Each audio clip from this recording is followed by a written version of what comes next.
पांगी विधानसभा क्षेत्र के अंतर्गत कुक्ति पंचायत के ग्रामीणों को पेश आ रही समस्याओं के समाधान की मांग को लेकर जिला परिषद सदस्य ललित ठाकुर ने आवाज बुलंद की है।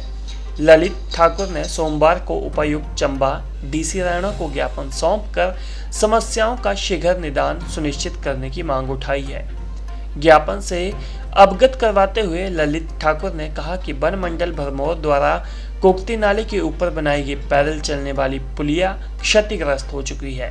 पुलिया के निर्माण में गुणवत्ता का ध्यान नहीं रखा गया था, जिसका खामियाजा अब लोगों को भुगतना पड़ रहा है। पुलिया की हालत इतनी खस्ता हो चुकी है कि किसी भी समय कोई अप्रिय घटना घट सकती है, लेकिन वन विभाग की चिर निद्रा भंग नहीं हुई है।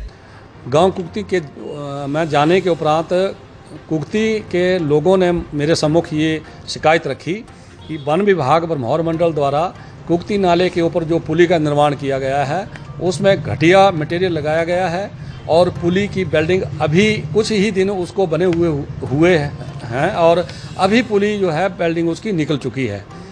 तो लोगों ने ये कहा कि इस संदर्भ में वन मंडल अधिकारी भरमौर से निवेदन किया गया था कि उसको दोबारा से बनाया जाए।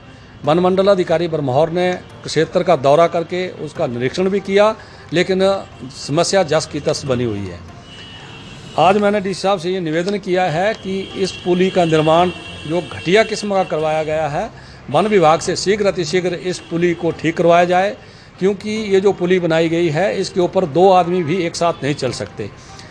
माल मवेशी, खच्चरें, घोड़े उस क्षेत्र में बहुत ज़्यादा हैं, तो गांव लोअर कुक्ति से अपर कुक्ति के लिए जाने के लिए और खेतीबाड़ी का काम करने के लिए पशुओं को ले जाना पड़ता है।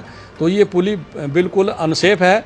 अगर इसके ऊपर 3 से 4 आदमी एक साथ चलें तो ये पुली गिर सकती है। तो डीसी साहब से निवेदन किया है कि जनहित में शीघ्र अतिशीघ्र इसको ठीक करवाया जाए।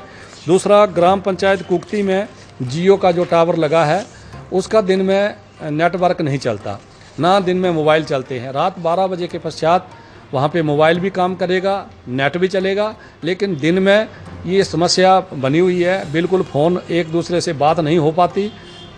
तो रात को अगर बात हो जाती है तो दिन को क्यों नहीं हो सकती।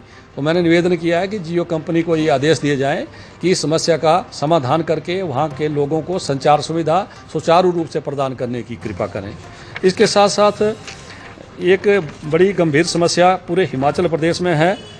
लेबोरेटरी तकनीशियन जो SR लिमिटेड में काम कर रहे थे गत 15 वर्षों से, हमारे यहाँ चंबा में भी थे, अब उनका अनुबंध जो था 21 मई 2022 को समाप्त हो गया।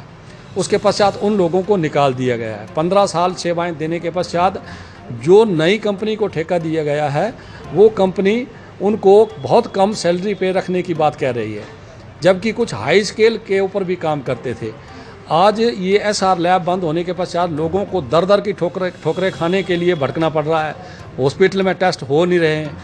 तो मैंने ये मुख्यमंत्री महोदय को ज्ञापन डीसी साहब के माध्यम से दिया है और निवेदन किया है कि जो नई कंपनी को ठेका दिया गया है उस कंपनी में SR लिमिटेड के जो कर्मचारी थे उनको रखा जाए और जितनी सैलरी SR लिमिटेड देती थी उतनी सैलरी उनको दिलाई जाए।